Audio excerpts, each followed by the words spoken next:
Let's talk about baking desserts.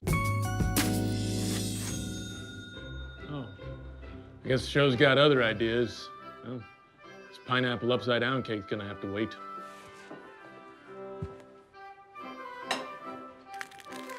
Now, a banking desert sounds like a tent at Burning Man where a person can safely invest their ayahuasca, but it's actually part of a city or rural area that doesn't have access to brick and mortar bank branches. And look, it's easy to think, who needs the bank anymore? Because to some degree, an iPhone is just a bank in my pocket. It's also a taxi cab in my pocket, a newsstand in my pocket, a yoga teacher in my pocket. It's all that and possibly a radioactive carcinogen that's giving me thigh cancer.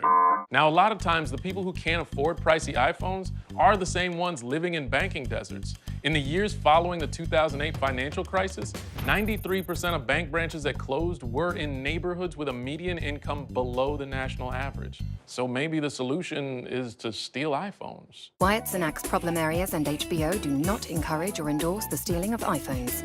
And in those banking deserts, if you just have to withdraw cash, the closest option generally winds up being a corner store ATM where you can get charged $5 to withdraw $20.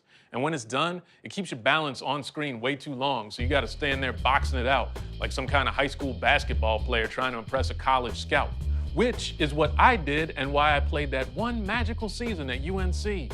Wyatt Cenac did not play basketball for UNC. They eventually kicked me off the team for stealing phones, but maybe if we properly compensated college athletes, I'd be in the NBA right now. Again, Wyatt did not play basketball for UNC. He did steal phones. If a person's living check to check, then chances are good that when they need cash, they're making smaller withdrawals, which means more frequent trips to the ATM and more fees. And personally, I've never been to a corner store where the clerk's been like, hey, that's the second time you've been in here to get cash. You know what? Next fee's on the house. Oh, also, don't eat Flamin' Hot Cheetos, my friend. We only keep those in here to scare the rats away.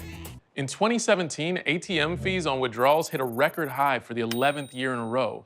They're hitting people with two different charges, one from the ATM company and one from the bank that moved away. Like, the only time you should be hit with two charges is if you've murdered twins. Even people on public assistance are paying ATM fees because they have to use state-issued debit cards to withdraw their benefits. In California, more than $19 million of EBT money goes to ATM fees every year. But hey, we don't know. Maybe those ATMs are single parents trying to hold down a job, put food on the table, and pay for childcare. And you might be saying, Wyatt, that's impossible. Really?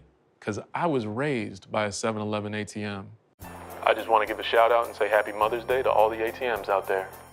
For all the money these companies are making, you'd think they could do something like splurge on some better buttons for their ATMs, or at the very least, whatever technological advance gets ATMs to stop giving out receipts when I clearly said, don't give me a receipt.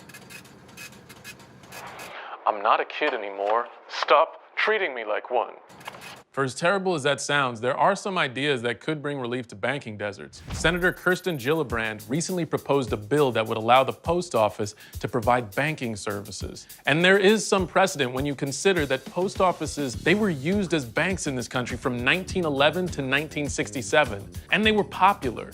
The infrastructure, it's in place. There are more than 30,000 post offices in the United States that are currently being used to store old ladies and tape. Almost 60% of those post offices are located in banking deserts. They could keep ATM fees lower because they're being run for the public good and not for profit. But why stop with the post office itself? There are 230,000 mail trucks. Why not strap an ATM on the back of all those? You've basically got an ice cream truck, but for cash. And then, since they're driving around town anyway, they could double as Uber Pool. And once you got all those people stuffed into a mail truck, it might be like Tinder too. The post office could be all the apps. It's like a smartphone, but one that doesn't give you thigh cancer. It'll just give you the kind of cancer you get from licking envelopes.